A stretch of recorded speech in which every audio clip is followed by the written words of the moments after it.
Selamat pagi Bapak Ibu Saudara sekalian.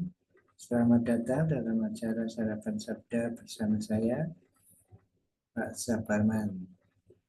Sarapan kita pagi hari ini diambil dari Yohanes pasal yang ke-7 mulai ayat yang ke-6. Demikian firman Tuhan. Maka jawab Yesus kepadanya, waktuku belum tiba, tetapi bagi kamu selalu ada waktu. Dunia tidak dapat membenci kamu, tetapi ia membenci aku, sebab aku bersaksi tentang dia bahwa pekerjaan-pekerjaannya jahat. Pergilah kamu ke pesta itu. Aku belum pergi ke situ karena waktuku belum genap. Demikianlah katanya kepada mereka, dan ia pun tinggal di Galilea. Tetapi sesudah saudara-saudara Yesus berangkat ke pesta itu, ia pun pergi juga ke situ. Tidak terang-terangan, tetapi diam-diam. Bapak Ibu Saudara sekalian, kembali lagi Yesus menjawab anjuran dari saudara-saudaranya yang belum percaya itu. Katanya diminta mereka pergi dahulu ke pesta perayaan Pondok Daun, ya katanya tadi Pondok Daun. Menurut ayat ketika orang itu raya Pondok Daun, betul. Jadi Yesus mengatakan, waktuku belum tiba, tetapi bagi kamu selalu ada waktu. Nah, kata waktu itu dari kata ini, kairos, artinya waktu yang tertentukan atau waktu atau momen, mungkin tetap tepatnya momen, ya momenku belum tiba, tetapi katanya momenmu selalu ada waktu. Nah, ini ada berbagai macam pengertian ini karena Yohanes memakai kata sering ada dua makna, ya, dua makna begini. Waktuku belum tiba, maksudnya waktu apa?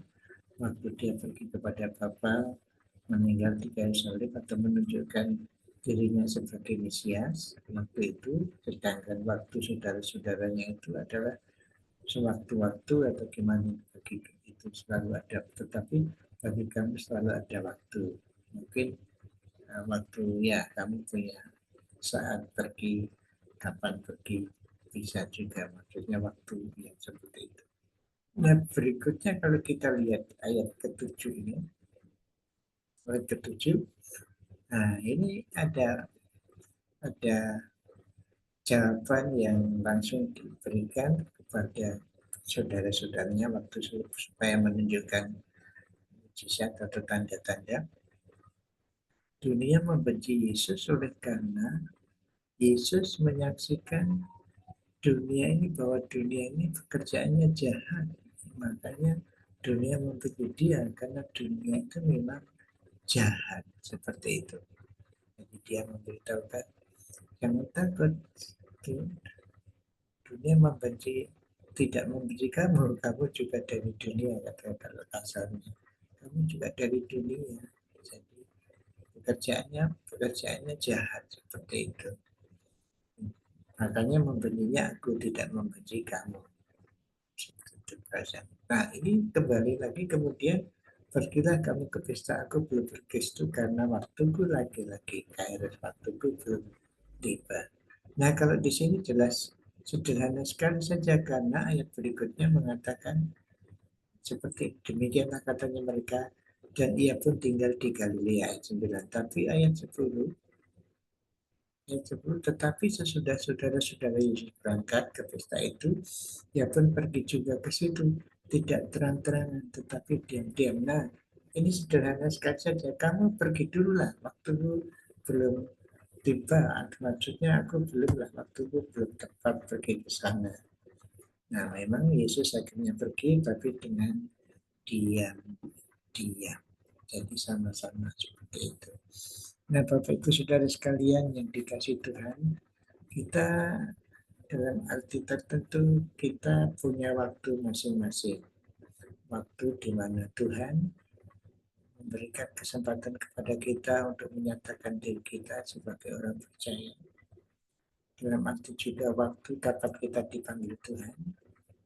Waktu Yesus, kalau waktu Yesus di mana dia menyatakan diri sebagai Mesias mati di kayu salib.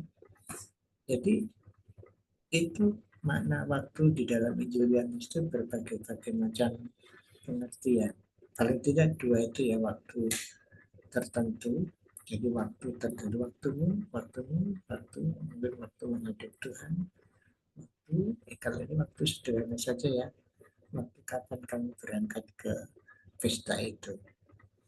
Tapi lagi-lagi ada makna mendalam dari kata waktu atau kairos tadi yang dikatakan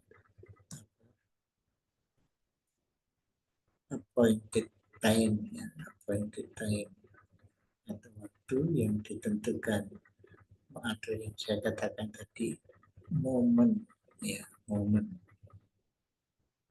ya, ini ya, momen appointed time. Jadi momen di mana Tuhan memberikan kesempatan kepada Bapak Ibu Saudara dan saya. Dan dalam arti Tuhan Yesus bagaimana cara dia momen di mana dia harus berangkat ke Yerusalem. Bagi saudara-saudaranya kapan saja, momen kapan saja. Tapi bagi Yesus itu ada momen-momen tertentu dalam rangkaian hidupnya untuk menyatakan dirinya Mesias Israel, juga Mesias bagi segala bangsa. Jadi ada waktu seperti itu. Nah, ada waktu-waktu seperti itu juga yang diberikan Tuhan kepada kita. Kalau kita bisa mengerti, menanggapi waktu-waktu itu, maka kita bijaksana dari sudut pemikiran yang diberikan Tuhan kepada kita. Ada waktu-waktu khusus di mana Bapak Ibu Saudara mengerjakan sesuatu. Ada waktu khusus di mana saudara memusatkan perkara untuk memikirkan hal-hal tertentu. Ada waktunya. Waktu itu kalau dalam apa pengkhotbah itu kan ada waktu menangis, waktu sedih, waktu sukacita, waktu bangun, waktu damai. Ada waktunya masing-masing. Mari kita menggunakan waktu kita. Kapan waktu Bapak Ibu Saudara harus berbakti, kapan waktu Bapak Ibu Saudara harus bekerja, kapan, tapi coba mengatur waktu dengan bijaksana. Waktu yang diberikan Tuhan kepada kita. Waktu itu sangat penting. Momen-momen yang diberikan Tuhan kepada kita, momen di mana saudara bisa menggunakan atau memakai waktu itu untuk kemuliaan bagian Tuhan dan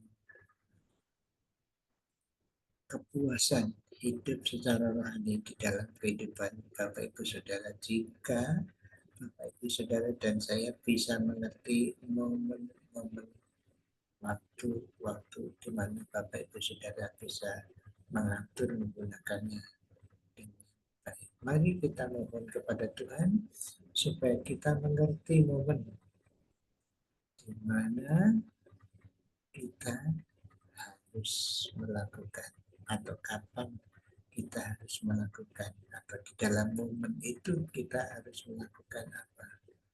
Karena kalau momen misalnya momen di mana orang bisa percaya. Nah, ini ada momen khusus misalnya pada tahun 65 itu momen di mana orang karena PKI itu ya, orang cari-cari pegangan hidup. Dan waktu itu ya kita puji Tuhan banyak orang menjadi orang percaya. Walaupun mungkin ada yang untuk perlindungan kemudian tidak menjadi orang percaya atau percaya pura-pura, mungkin ada seperti itu, tapi kita tidak bisa menghakimi. Tapi momen di mana orang cari pegangan hidup itu waktu itu. Makanya kekristenan masuk dan banyak orang percaya. Puji Tuhan. Nah, kita bisa tidak mengerti momen-momen semacam itu sehingga pekerjaan kita, pelayanan kita, kesaksian kita tepat pada momen di mana orang bisa percaya. Momen di mana saudara dan saya menyaksikan Injil dan percaya. Mari kita berdoa untuk momen-momen di mana Bapak Ibu Saudara dan saya bisa menggunakannya untuk kemuliaan bagi namanya. Mari. Tuhan, kami mohon kebijakan dalam kami mengerti waktu-waktu, momen-momen yang tepat di mana kami harus melakukan apa bagi Tuhan. Terima kasih Tuhan atas momen-momen yang ada di hadapan kami dan mohon kebijaksanaan dari-Mu supaya kami bisa menggunakan momen-momen itu untuk kemuliaan bagi nama-Mu. Suatu tindakan yang tepat pada momen yang tepat. Terima kasih dalam nama Tuhan Yesus. Amin. Selamat berkarya, beraktivitas Bapak Ibu Saudara sekalian. Tuhan Yesus memberkati Bapak Ibu Saudara dan saya. Amin.